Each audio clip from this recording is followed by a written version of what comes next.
Dans cette vidéo, nous allons voir comment acheter une maison au Canada. Quels sont les moyens de le faire et surtout quelles sont les erreurs à ne pas commettre afin de pouvoir prospérer d'un point de vue de patrimoine, mais également d'un point de vue financier. Parce que laisse-moi te dire que dépendamment de comment est-ce que tu vas acheter ta maison, ça peut soit te propulser à un autre niveau, soit même te ralentir et compromettre l'atteinte de tes objectifs. Bienvenue sur ma chaîne YouTube, je m'appelle Florent Monkam, j'ai accompagné des milliers d'entrepreneurs et investisseurs à bâtir un parc immobilier, à développer leur financement et surtout à lancer leur activité, que ce soit dans le domaine de l'immobilier ou même dans le domaine du business en ligne. Donc si tu souhaites faire partie du mouvement, je t'invite à t'abonner à la chaîne YouTube, à activer la cloche des notifications, à nous mettre un pouce bleu pour remercier l'équipe qui tourne cette vidéo et surtout à laisser un commentaire et de partager cette vidéo à un de tes proches qui souhaite également devenir propriétaire immobilier. Si tu suis mes vidéos, tu as dû voir des vidéos de moi ou même d'autres personnes affirmant que voilà, la résidence principale, c'est pas un bon investissement. Il ne faut pas acheter sa résidence principale. Il faut investir, louer où tu habites, investir en immobilier à côté, etc. Donc, il y a mille et une façons de faire. Déjà, je vais t'expliquer un peu mon background et surtout où j'ai commencé à investir pour que tu comprennes un peu la situation.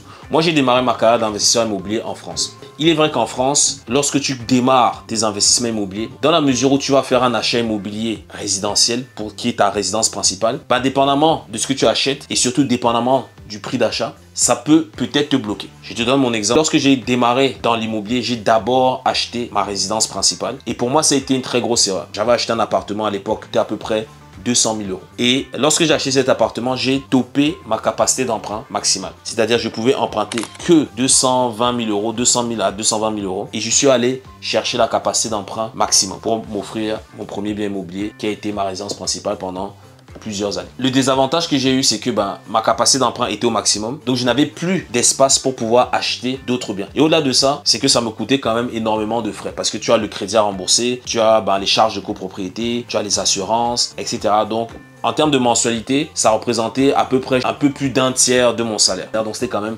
énorme, sachant que j'avais quand même pas mal de charges à côté. Par la suite, j'ai corrigé mon erreur et j'ai appris que en fait, il faut plutôt acheter des biens immobiliers que tu vas mettre en location avant d'acheter ta résidence principale. Ça, c'est dans le contexte français. Parce que lorsque tu vas acheter des biens locatifs que tu vas mettre en location, imaginons que d'avoir acheté un appartement à 200 000 euros. Si j'avais par exemple acheté 3 ou 4 appartements pour un total de 200 000 euros, ça serait venu augmenter mes revenus parce que certes, j'ai une dette de 200 000 euros, mais à cette dette-là, il y a un revenu qui vient en face. Donc, c'est plus que par exemple, je gagne 2500 euros par mois de salaire plus rien du tout parce que quand tu as ta résidence principale, tu n'as pas de revenus en face, mais ça aurait été que je gagne 2500 euros par mois plus 3 appartements par exemple que je loue à chacun 1500 euros par mois. Donc ça m'aurait fait un salaire brut par exemple de 4000 euros par mois avant dépenses, avant charges bien évidemment. Mais tu vois, dans la mesure où tu investis dans du locatif avant d'acheter ta résidence principale, ça ne te freine pas dans ton ascension en termes d'acquisition de biens immobiliers. Ça, c'est dans le contexte français. Donc si aujourd'hui par exemple tu es en France ou en Europe, je te recommande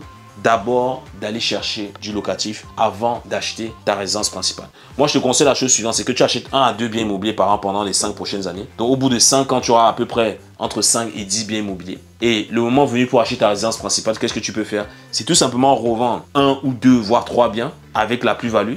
Tu récupères également le capital et ça te donne un montant nécessaire pour acheter maintenant ta résidence principale. Maintenant, venons-en au Canada. Ma vision, elle a un peu changé lorsque j'ai migré au Canada parce que je me suis rendu compte que particulièrement au Canada, tu peux réemprunter sur la valeur de ta propriété. Maintenant, il ne faut pas se tromper. La plupart des immigrants qui arrivent par exemple au Canada, qu'est-ce qu'ils font? C'est qu'ils vont rencontrer un conseiller financier, un courtier hypothécaire qui va tout de suite leur dire, mais écoute, avec ton salaire de 100 000 $ par exemple, tu peux être éligible à une hypothèque pour acheter une très belle maison. Et on s'entend bien, tout le monde aimerait avoir une très belle maison. Donc, la plupart des personnes qui vont arriver au Canada, elles vont aller tête baissée pour acheter directement une unifamiliale. Et je suis d'accord par rapport à ça, c'est que c'est bien d'habiter dans un beau logement. Maintenant, dépendamment de tes objectifs, c'est que le fait d'acheter cette propriété-là peut te freiner. Et beaucoup d'immigrants font cette erreur directement d'acheter leur résidence principale. Moi, ce que je recommande pour l'achat d'une résidence principale, c'est de l'acheter comme si c'était un investissement. Je m'explique. Quand tu vas acheter ta propriété, tu analyses cette propriété un peu comme si c'est un investissement immobilier, en respectant les règles suivantes. Numéro 1, est-ce que je gagne de l'argent au moment de l'achat? Est-ce que tu l'achètes en faisant un profit après avoir négocié ton bien immobilier auprès du vendeur? Ou est-ce que tu l'achètes à prix fort, voire même dans le cadre d'une surenchère? Donc ça, c'est la règle numéro 1. La règle numéro 2, est-ce que le coût de ta résidence principale, c'est-à-dire hypothèque, assurance, entretien, c'est inférieur ou égal au prix de ton logement actuel, c'est-à-dire ton loyer. Donc, est-ce que si aujourd'hui ton loyer est de 1800 $, est-ce que le fait d'acheter ta résidence principale, quand tu vas payer ton hypothèque, faire ton entretien, etc., est-ce que ça va être plus ou moins le même montant? Et numéro 3, est-ce que cette propriété te rapporterait de l'argent, c'est-à-dire te générerait du profit, c'est-à-dire un cash flow positif, dans la mesure où tu le loues? Donc, il faut que tu te mettes dans la tête que si j'achète cette propriété, si j'achète ma résidence principale, est-ce que ça va me rapporter de l'argent? Comme ça, demain, tu peux l'acheter, y habiter, et advenant que tu veuilles évoluer vers autre chose ou changer de propriété, tu n'as pas nécessairement besoin de la revendre. Tu peux la mettre en location pour acheter autre chose. La particularité également lorsque tu as une résidence principale ici, c'est que dépendamment de comment tu as acheté, si tu as bien acheté ta résidence principale, tu peux avoir ce qu'on appelle une marge de crédit hypothécaire qui peut te servir pour faire d'autres investissements. Par exemple, tu as une maison qui vaut peut-être 500 000 $ et dessus tu as peut-être un capital ou une équité d'à peu près 250 000 $. La banque peut t'ouvrir une ligne de crédit plus ou moins égale à ce montant que tu peux utiliser pour acheter un deuxième bien. Et c'est là un peu la différence par rapport à l'Europe où tu ne peux pas réemprunter sur la valeur de ta propriété. Tu es bloqué. Ici au Canada, le choix est un peu mitigé. C'est que dans la mesure où tu veux acheter ta résidence principale, il faut que tu te poses la question de est-ce que ça me rapporte de l'argent au moment de l'achat? Lorsque j'habite dedans, si jamais je dois la louer et si jamais je dois la revendre, est-ce que je vais en tirer un profit? L'une des règles également que tu dois également respecter, en tout cas moi c'est mon avis, c'est que quand tu achètes une résidence principale, pour avoir l'esprit tranquille, c'est de prendre un taux fixe. Même si le taux est variable et plus intéressant que le taux fixe, je te préconise de prendre un taux fixe. Comme ça, au moins, tu as une certaine tranquillité d'esprit. Parce que j'ai vu pas mal de personnes qui ont acheté leur résidence principale lorsque les taux étaient bas à taux variable. Et lorsque les taux d'intérêt ont changé, ils ont dû revendre la propriété. Donc, il faut tout de suite viser un taux fixe. Également, ce que je te préconise pour l'achat de ta résidence principale, c'est dans la mesure du possible d'acheter un immeuble avec plusieurs logements dans lequel toi, tu vas habiter en occupant peut-être l'espace le plus grand, donc peut-être ça va être de plus gros logements.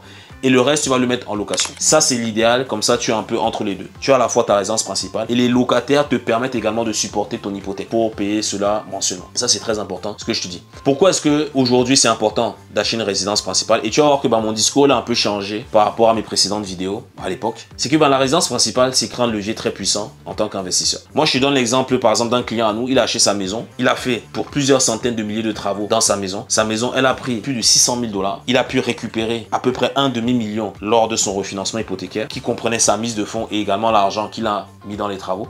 Ça lui a permis de racheter une autre résidence principale beaucoup plus grosse. Et qu'est-ce qu'il a fait? C'est qu'il a mis en location la maison dans laquelle il habitait précédemment. Et c'est important d'acheter une résidence principale au Canada parce que quand tu vois comment les prix montent, c'est juste incroyable en fait. Si tu veux en savoir plus, sache qu'on organise un événement tous les mois où je t'apprends d'une part comment aller chercher la mise de fonds et par la suite comment acheter 1 à 2 biens immobiliers par an pendant les 3 à 5 prochaines années.